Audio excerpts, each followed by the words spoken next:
Gwyneth Paltrow is once again under the harsh glare of the spotlight.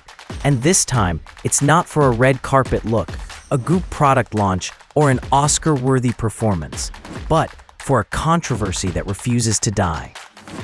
The Hollywood star has been dragged into the aftermath of the infamous Coldplay Kiss Cam scandal.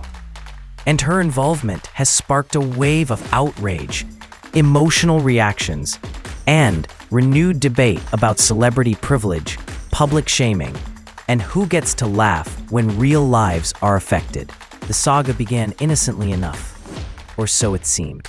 During a packed Coldplay concert earlier this year, the band's beloved Kiss Cam tradition swept across the crowd, eventually landing on Astronomer CEO Andy Byron and the company's then head of human resources, Kristen Cabot. The two executives were caught in a close, affectionate moment, projected onto massive screens in front of thousands of fans.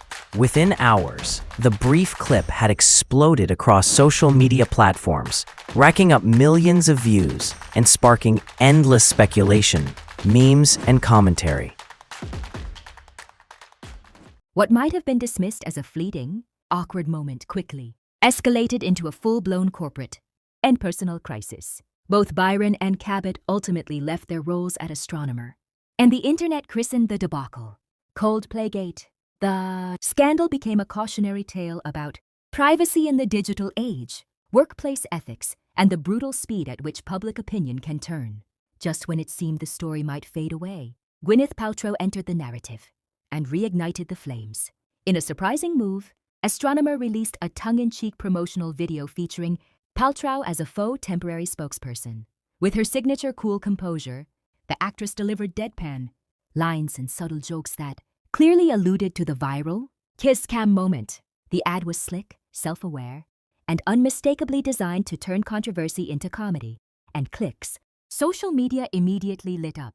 Some praised the company's bold PR pivot and applauded Paltrow's comedic timing. Others, however, were deeply uncomfortable, questioning whether the situation was ever appropriate fodder for humor, especially when real people had lost their jobs and reputations. No one voiced that discomfort more loudly than Kristen Cabot herself.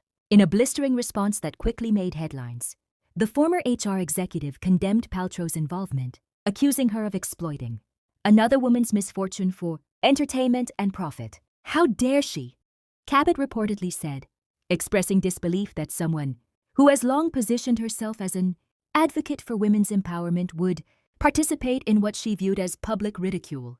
Cabot's criticism cut deep, in part because of her former admiration for Paltrow.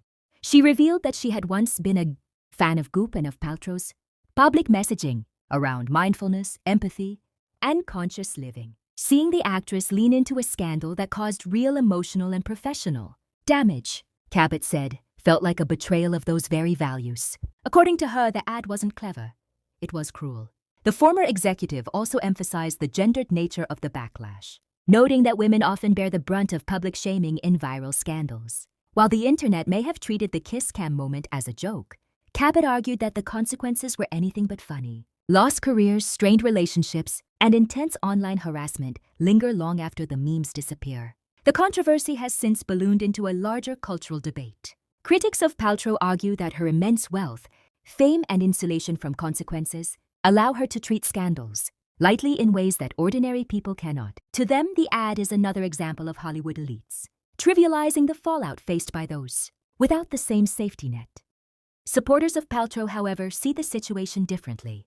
They insist the actress was simply hired talent, not the architect of the campaign, and that satire is a legitimate response to modern scandal culture. Some have even suggested that the outrage itself highlights society's obsession with moral outrage and blame. Still, the silence from Paltrow has been deafening.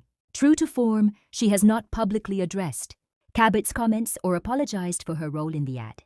Instead, the actress appears content to let the storm rage on, without her direct involvement, a strategy she has successfully employed during past controversies. As the dust continues to swirl, one thing is clear. What began as a lighthearted concert tradition has evolved into a multi-layered drama involving corporate ethics, celebrity culture, and the unforgiving nature of virality.